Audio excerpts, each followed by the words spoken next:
Meus queridos, a paz do Senhor, eu sou o pastor Anderson Silva e estamos na Academia de Pregadores, a maior escola de teologia online do Brasil. A Academia de Pregadores está em mais de 40 países, anunciando a palavra de Deus e trabalhando em prol do reino do Senhor Jesus. Estamos aqui para o estudo das nossas lições bíblicas de escola dominical. Nós iremos estudar nesta aula a lição de número 7, lição do dia 12 de novembro de 2017. Estamos estudando, estamos chegando nessa aula na metade do nosso quarto trimestre de 2017.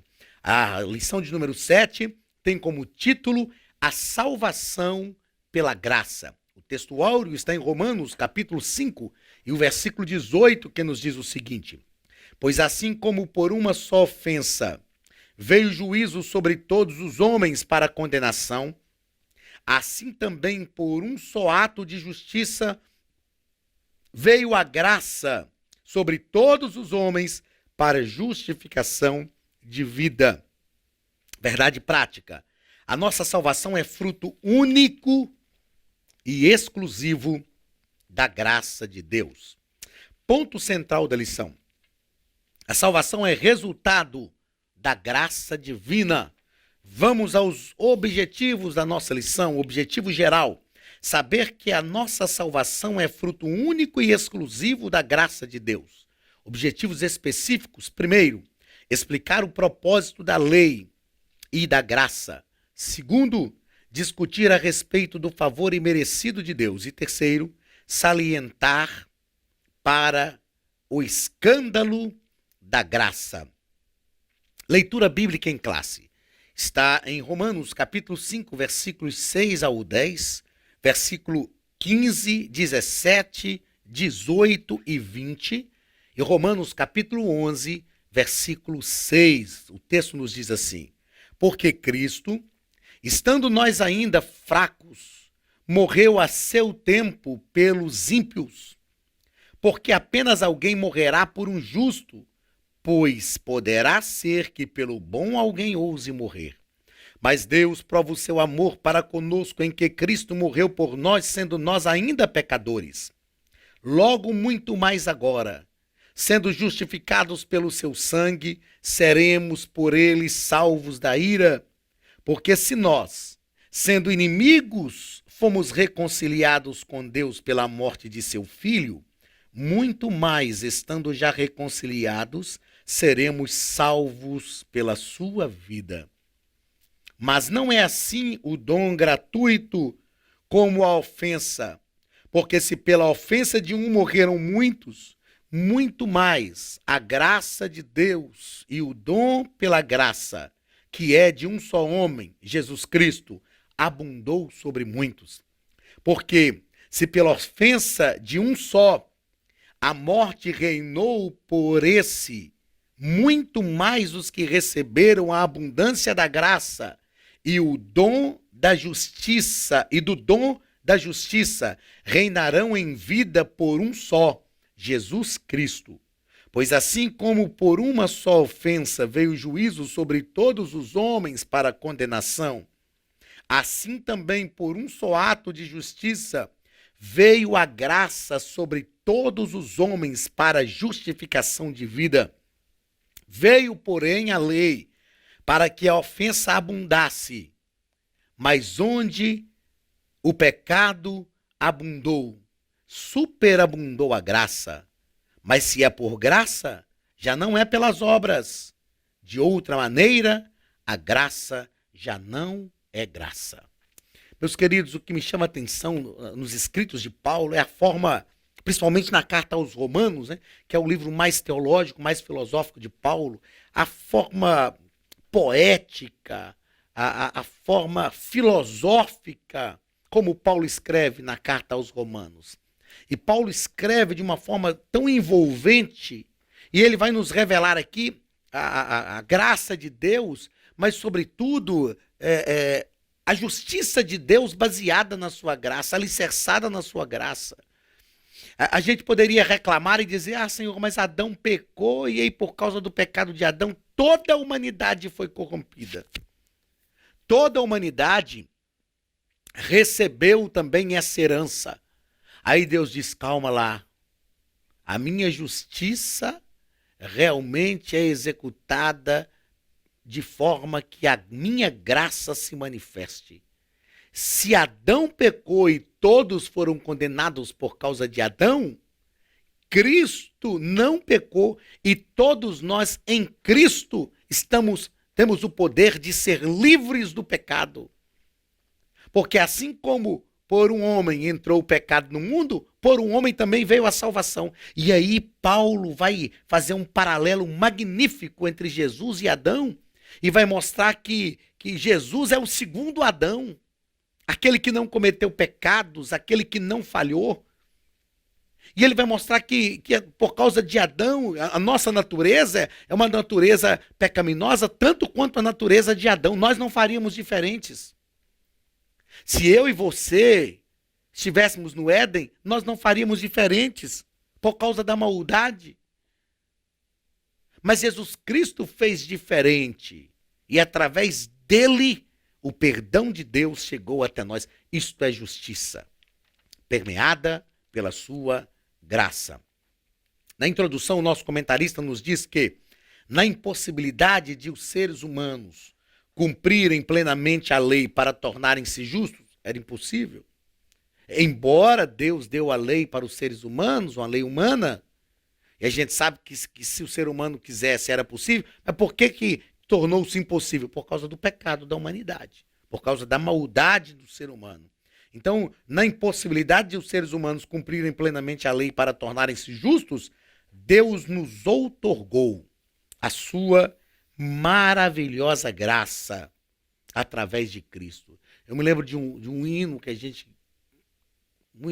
um hino antigo que a gente sempre cantou, falava maravilhosa graça, maior que o meu pecar, como poder contá-la, como hei de começar. Ela alivia a minha alma e vivo em toda calma pela maravilhosa graça de Jesus. A graça de Deus é maior do que todas as coisas. A graça de Deus foi além das nossas falhas, além dos nossos pecados. Eu me lembro que, quando fiz pós-graduação em teologia sistemática, nós estudamos escritos de Lutero. E uma das coisas que me chamou a atenção ao ler Lutero é que Lutero deixa muito claro que Deus, e nós sabemos disso também, Deus abomina o pecado. Deus e o pecado são avessos. Deus não pode estar onde o pecado está. E então, eu estudando sobre Lutero, um dia eu me perguntei, se Deus abomina o pecado, como Deus pode habitar com pecadores? Se Deus abomina o pecado, como Deus pode habitar com pecadores? Meu querido, então eu chego a uma conclusão. Deus só pode habitar com pecadores porque a graça de Deus é maior do que o pecado. É o que o hino que eu citei aqui diz, maravilhosa graça, maior que o meu pecar. A graça de Deus nos alcançou, a graça de Deus nos fez estar perto dele, porque ela é bem maior. O pecado realmente tem poder sobre a nossa vida. E Paulo disse, existe uma lei que opera em mim, a lei do pecado e da morte. Quem me livrará do corpo desta morte? Aí o próprio Paulo responde, porque a lei do Espírito de vida me livrou da lei do pecado e da morte. A graça de Deus produz em nós, traz até nós, ao nosso coração, a lei do Espírito de vida. A graça de Deus é maior do que todas as coisas. É por isso que Paulo disse na leitura bíblica em classe aqui, onde abundou o pecado, superabundou a graça. Se o pecado veio e nos afastou de Deus, a graça de Deus tem o poder de nos unir a ele novamente. Que bênção para a nossa vida, que garantia magnífica que o Senhor nos dá. Onde abundou o pecado, superabundou a graça. Primeiro ponto, lei e graça. O propósito da lei. A lei tem um propósito espiritual de mostrar quão terrível é o pecado. A própria lei moral de Deus é uma expressão de sua graça que representa a revelação clara de sua vontade santa, justa e boa. Paulo mesmo nos disse, eu conheci o pecado senão pela lei.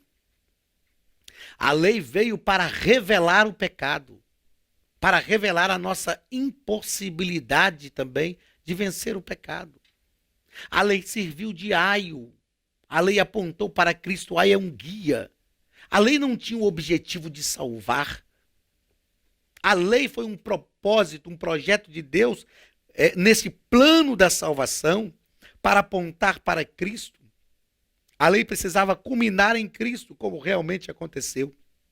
A lei nos conduziu para Cristo. Então, o propósito da lei era revelar o pecado, revelar a pecaminosidade humana, revelar a impossibilidade humana de vencer o pecado. Este era o propósito da lei.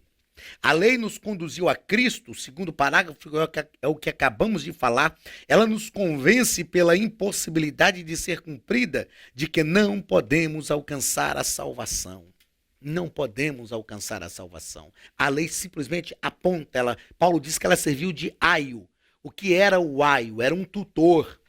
Quando uma família morria e deixava um filho menor de idade, então o juiz nomeava um aio, um tutor. E o tutor tinha duas responsabilidades principais. Primeiro, gerir os bens do menino, de forma que os bens não diminuíssem, tinha que aumentar.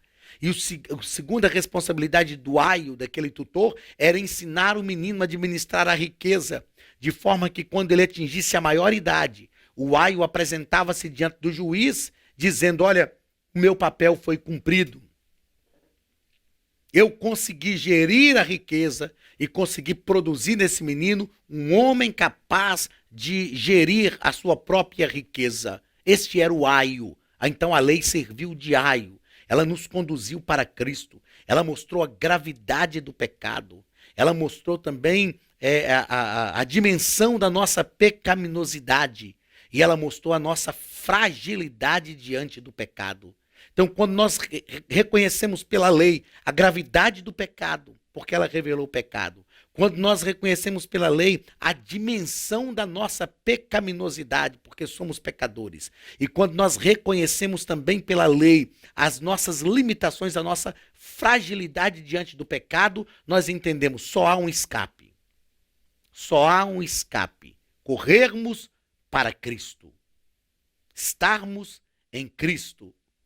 Nos escondermos em Cristo, buscarmos em Cristo força para vencer o pecado. Quando parecia que nós não conseguiríamos, que a humanidade estava perdida, Deus tinha o controle de todas as coisas e Ele manifestou o seu Filho ao mundo, para que Ele, como homem, encarnado, plenamente humano, vencesse o pecado por nós e nos desse acesso a Deus novamente. Terceiro parágrafo do primeiro ponto: a graça revela que a lei é imperfeita. A graça é superior à lei. Logo, segundo as Escrituras, só existe a lei por causa do pecado e para apontá-lo. Então, a lei revela o pecado, mas não o extingue. Imagine o seguinte: imagine que você tem uma empresa.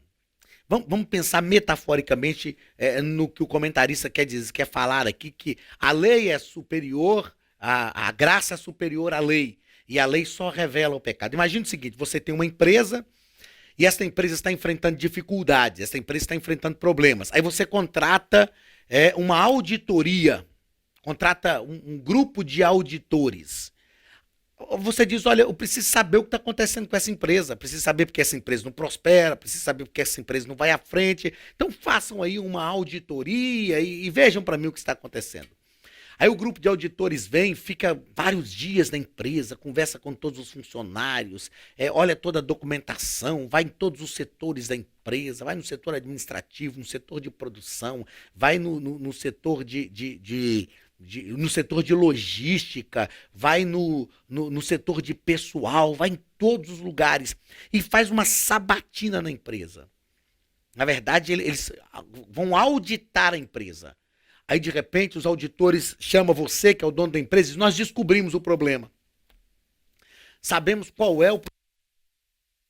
Eles listam para você todos os problemas, tudo aquilo que a empresa tem, todas as dificuldades que apresenta, todos os erros, todas as falhas, tudo que apresenta.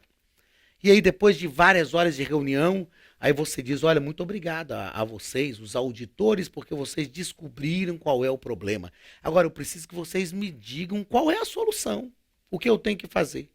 E de repente os auditores dizem, olha, isso aí já é um outro caso, isso aí já é um outro assunto. Nós conseguimos identificar o problema, mas a gente não sabe como resolver. E vão embora e te deixam com o problema sem resolver. Aí eu te pergunto, essa auditoria resolveu alguma coisa para você? Não. Ela não resolveu o problema. Ela só identificou o problema, só revelou o problema. Isso era a lei. A lei era essa auditoria. Ela revelou o pecado. Mas a lei mostrou o pecado e ela disse, olha, mas eu não sei como resolver. Eu não posso resolver o problema do pecado. Eu consigo identificá-lo. Eu consigo revelá-lo. Mostrar para vocês o que é o pecado, onde está o erro, onde está a falha. Ah, muito bem, mas como nós vamos resolver? Não, eu não tenho solução. Aí vem a graça de Deus. Entende quando nós falamos que a lei foi uma ação no projeto, uma ação de Deus no projeto da salvação? Então a lei precisava revelar o pecado. Aí a lei nos deixou impotentes. Tudo bem, o pecado foi revelado, mas agora como eu resolvo? Aí vem Cristo. Vem Cristo e diz, eu sou a solução. Vem Cristo e diz, eu sou o caminho, a verdade e a vida. E agora nós temos então a auditoria que revelou o pecado, que é a lei, e nós temos a solução que é Cristo. E em Cristo, o pecado da humanidade pode ser solucionado. Então a lei veio e depois vem Cristo. A manifestação plena, o ápice da revelação da graça de Deus. Ele veio e realmente trouxe todas as soluções que nós precisávamos. Então, se a lei revelou o pecado, a graça é superior à lei. Porque a lei não pôde solucionar, mas a graça vem e soluciona aquilo que era impossível à lei. É disso que Paulo está falando. Segundo parágrafo da nossa lição. O favor imerecido de Deus. Segundo ponto, aliás, o favor imerecido de Deus. Primeiro parágrafo, superabundante graça. Não há pecador, por pior que seja, que não possa ser alcançado pela graça divina. Eu penso que esta frase do comentarista já resume tudo que nós precisamos falar. Não há pecador, por pior que seja, que não possa ser alcançado pela graça de Deus. Já viram que nós, quando vamos prestar um favor a alguém, a gente seleciona as pessoas a quem a gente vai prestar favor. Ah, não, esse aqui merece. Não, esse não merece. Esse merece, esse não merece. Esse merece, esse não merece. Por quê? Porque nós somos assim, nós somos seletistas. Nós somos seletistas. Ah, mas eu vou prestar um favor, então preste um favor mesmo a quem não merece. Se você está prestando um favor a quem merece, não é um favor. É algo que a pessoa merece. Nós precisamos entender isso. Ah, eu tenho um amigo que merece o meu favor. Então não é um favor. Eu só estou retribuindo, porque ele fez alguma coisa por mim e eu estou sendo grato. Eu estou retribuindo aquilo que ele fez por mim. Isso é favor? Favor, na verdade, é dar a alguém aquilo que a pessoa não merece. Quando somos seletistas, não prestamos favor. Deus não é seletista. Ah, pastor, mas eu sou filho de crente, nunca me desviei. Amém, a graça de Deus te alcançou. Ah, pastor, mas tem um amigo meu que estuprou, matou, fez tudo aquilo que a sociedade repugna. Mas a graça de Deus o alcançou do mesmo jeito. Por quê? Porque é um favor. Ah, mas eu mereço. Não, nós não merecemos. Paulo diz que a salvação não vem pelas obras para que ninguém se glorie. Ah, mas eu sou bom, eu pago minhas contas em dias. Parabéns, isso é tão somente uma obrigação social. Isso não nos dá direito de salvação, é uma obrigação social de todo ser humano. A salvação está além disso. A salvação é ter os nossos pecados realmente expiados, apagados, lançados no mar do esquecimento, tão somente por causa do sacrifício de Cristo. A superabundante graça, ela vem sobre todos os homens, sobre todas as pessoas. Segundo parágrafo, fé e graça. Ambas, fé e graça, atuam juntamente na obra da salvação. A graça, o presente merecido de Deus. A fé, a contrapartida humana, a obra de Cristo. Olha que coisa maravilhosa. A graça é aquilo que nós não merecemos. Deus nos deu. E o que é a fé? É crermos, é aceitarmos, é recebermos esta graça. Existe no nosso Código Civil brasileiro, existe uma especificação sobre doação.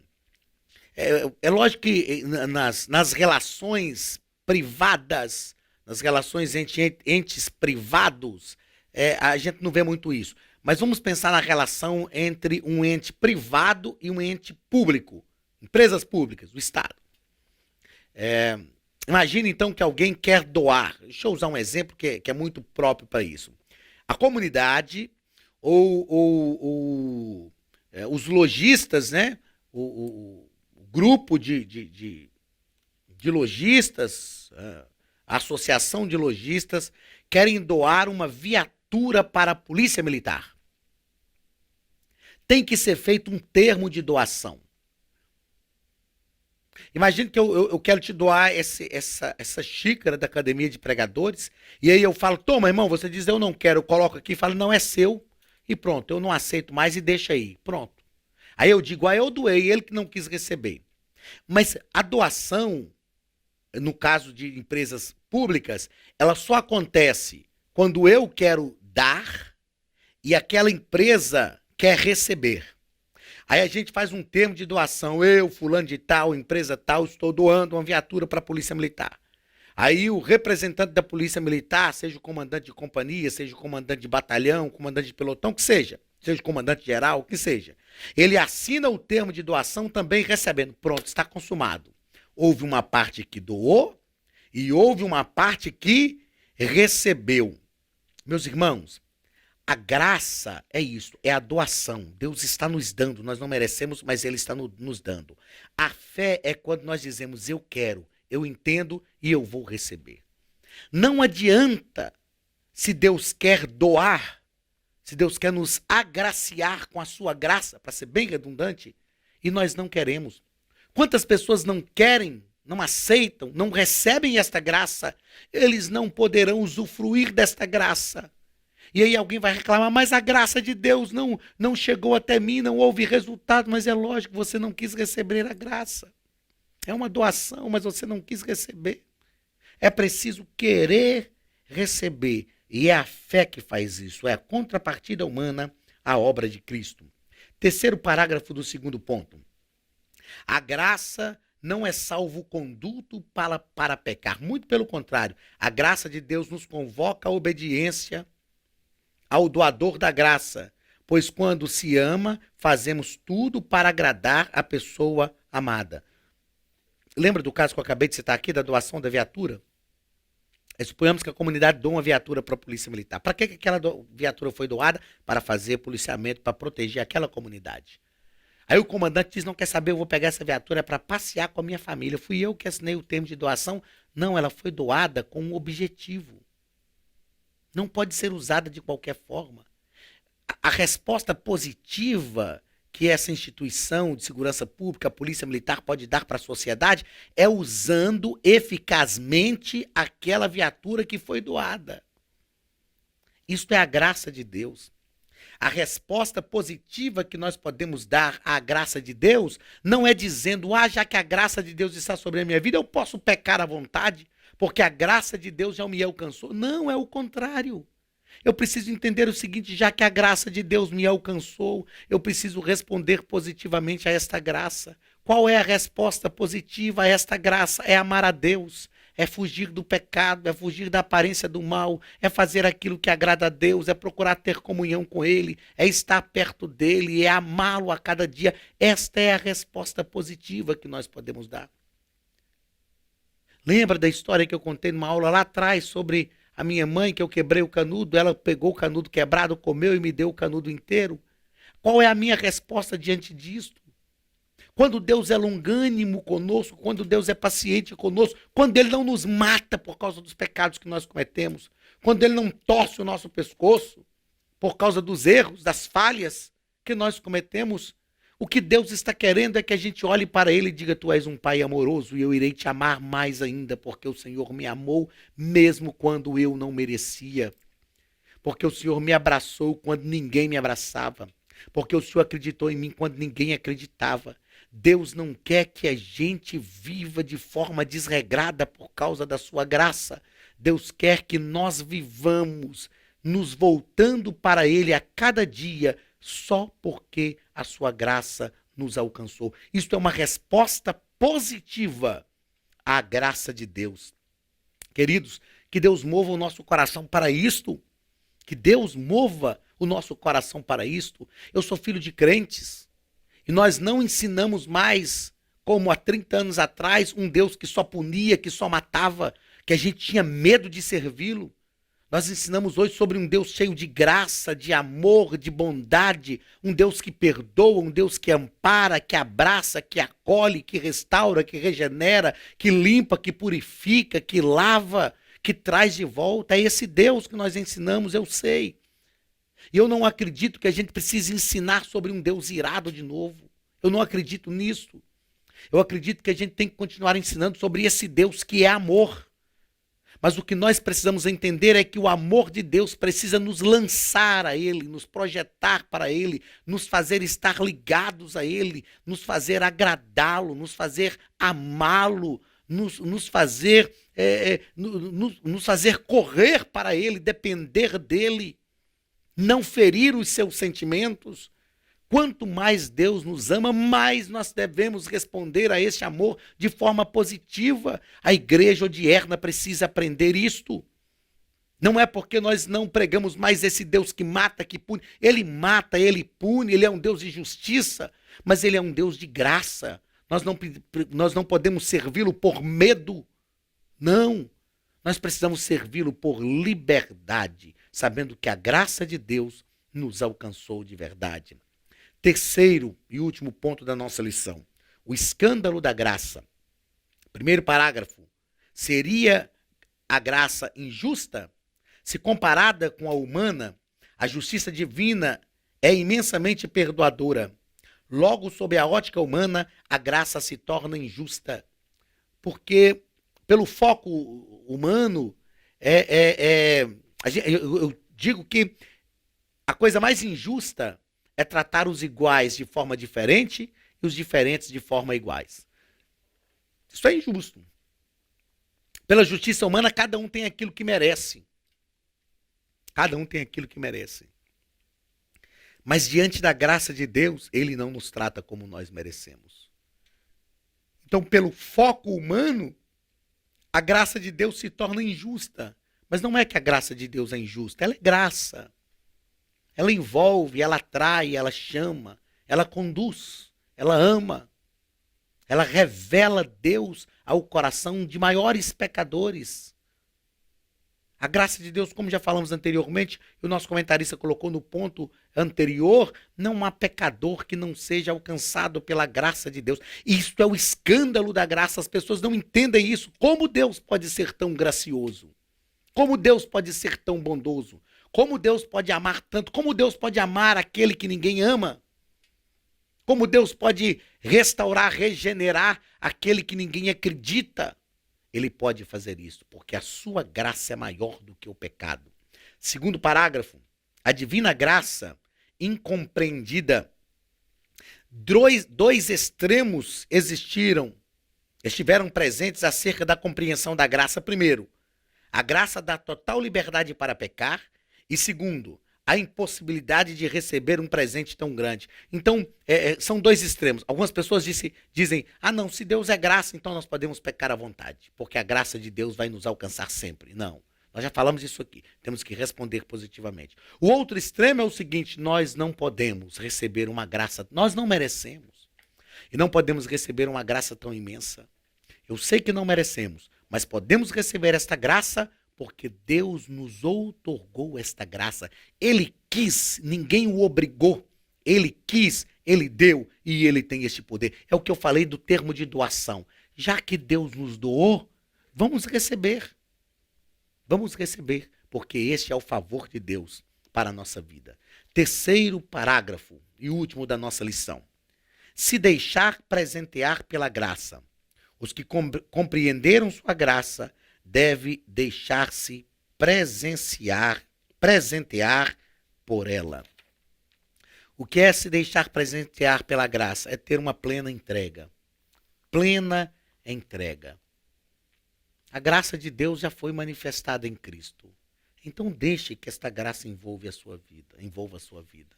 Deixe que esta graça envolva todos os aspectos da sua vida, todos os âmbitos da sua vida. Deixemos, meus queridos, que esta graça nos envolva de forma plena. Deixe-se presentear pela graça. Pastor, mas eu não mereço, eu também não mereço.